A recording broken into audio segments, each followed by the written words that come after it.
मान भाई, क्या वैरायटी लाए आप हमारे लिए आज? आपके लिए लेकर आए हैं हम जो है ना एडी की वैरायटी भरपूर, ब्राइडल के अंदर भी और पार्टी वेयर के अंदर भी। अच्छा, ये सारी वैरायटी एडी की है? जी बिल्कुल, ये सारी वैरायटी एडी की है। बैक साइड पे भी आप दिखा सकते हैं, बैक साइड पे भी सारी एडी की वैरायटी लगी हुई है। अच्छा, बैक साइड पे कहाँ पे भाई?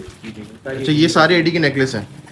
जबरदस्त जबरदस्त, सही सही सही। तो इनके प्राइसेस कहाँ से स्टार्ट हो रहे हैं भाई? इसमें प्राइस आपको स्टार्ट मिलेंगे 1800 से लेके और 35,000 तक की रेंज में मिलेंगे। अच्छा, 1800 रुपये से स्टार्टिंग है आपके पास? 1800 रुपये से स्टार्टिंग। अच्छा, ये जो सेट रखे हुए ये किस रेंज के, जरा दिखाएं। ये देखें, ये बिल्कुल अभी लेटेस्ट डिजाइन है, तो ये आपको सिर्फ और सिर्फ पड़ेगा 12,500 रुपये। अच्छा, 12,500 रुपये का, मतलब ये तारिक रोड पे अगर हम जाएं तो 20-25 हज़ार रुपये, और इसमें आप कलर कस्टमाइजेशन भी करवा सकते हैं। सही सही। और दिखाएं डिजाइन। और ये देखें, ये आपके लिए लेकर आए हैं हम माइक्रो सर्कून के ऊपर 3D वर्क के अंदर। बहुत बेहतरीन डिजाइन है भाई, चेक करें, बहुत प्यारा सेट है ये, बिल्कुल ही लेटेस्ट डिजाइन है।